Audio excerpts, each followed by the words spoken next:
Kia ora and welcome to Sam's Take, a series about entertainment news and reviews with me, Sam Realstone. Today I'm going to be recapping a few of my favourite things I watched over the summer break. Glass Onion, Guillermo del Toro's Pinocchio, and The Banshees of Inisherin. So let's start with Glass Onion.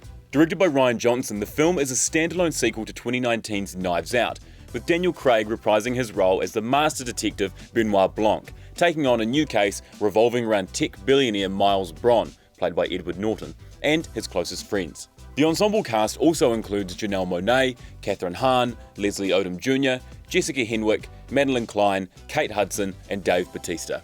I came away remembering every character's name and who they were in the story, which is a credit to the script and the actors who took it and ran. I also love that every character is kind of just a perpetually online twat. Miles is the amalgamation of every douchey, pretentious billionaire you can think of, and Norton plays him well, but he's contending with an entire cast of scene chewers. A big standout for me was Kate Hudson as Birdie, who is a pop of colour both figuratively and literally in every scene she's in, and clearly having the time of her life. And of course, Daniel Craig as Benoit Blanc is fun and complex. Yes, he's just a simple detective on the face of it, but there's reasons for why he is the way he is, like all great deductive minds. Sherlock Holmes, Hercule Poirot, Batman.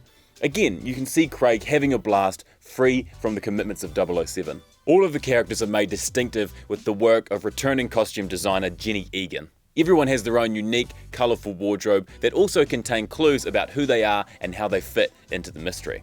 I will say the first half of the film was a bit odd to me at times, but taken in the grand scheme of the film, it makes sense. Story-wise, it's similar to the first film with a lot of subversion of expectation. As the title suggests, there's abundant layers to the film in an intelligent, essentially airtight story, and really goes to show the art of not only crafting a mystery, but just a cohesive story in general. There's also shades of themes from the first film, with certain characters of a certain social standing garnering victory over others. And it's the complex relationships between these characters that makes the story, which is reliant on them, so rich.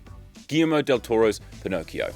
Directed by Guillermo del Toro and Mark Gustafson, it's a reimagining of the classic novel by Carlo Collodi, featuring Gregory Mann as the titular wooden puppet making his way through the world guided by his father Geppetto, voiced by David Bradley, and Conscience, Sebastian J. Cricket, voiced by Ewan McGregor, set to the backdrop of World War II era Italy. As a stop-motion film, it immediately strikes you that everything you see on screen is handcrafted miniatures. Each movement is intentional and exactly how it's supposed to be, with a handmade charm. Gregory Mann as Pinocchio is so expressive and pure. He charmingly encapsulates the naive glee of the wooden boy while also giving him so much life in dramatic moments. He also has a beautiful singing voice too. There wasn't as much of Sebastian J. Cricket as I'd like.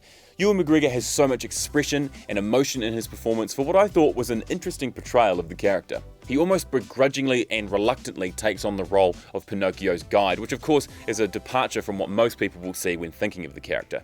But it's fun and gives the character a bit more agency and tension in the story. I will say it's a bit of a slow burn and also very grim, which many would know from the outset. But it's refreshing though, given most mainstream interpretations of the story. The setting of fascist Italy is in the background for the first half, but soon comes to the forefront in a really great scene. There's this juxtaposition of the glee of children playing next to war games, which just has this impact, like two ends of the spectrum of human experience colliding. Like the well-known Disney version, the film highlights the joy of curiosity, but further, the heartbreak of trying to live up to somebody's expectations who is grieving, all through the fantastical lens of Del Toro's style. In the end, it's a story about a boy learning about loss and cherishing loved ones. The Banshees of Inisherin. Directed by Martin McDonagh, the film follows Padraig, played by Colin Farrell, and Colm, played by Brendan Gleeson, two lifelong friends on the Irish island of Inisherin, who find themselves at an impasse when one abruptly ends their relationship. Kerry Condon and Barry Keoghan also star as Padraig's sister Siobhan and troubled local boy Dominic, respectively. It's such a simple premise but so engaging. One friend just decides one day they don't like the other and stops talking to them. And it's all believable as well. You can see how different moments escalate from one another, which is a credit to the writing and to the performance of these characters. I also thought it brought up interesting ideas about human behaviour and etiquette in relationships, what's said and isn't, how we deem certain choices to be rude or hurtful. Colin Farrell's Padraig is so charming and naive, very childlike without being dumb, if that makes sense. Farrell plays the character so intelligently and in a way that you can tell exactly what he's thinking even when he's just staring blankly at his donkey Jenny. Gleeson's Colm has this calmness about him, a calculated calmness.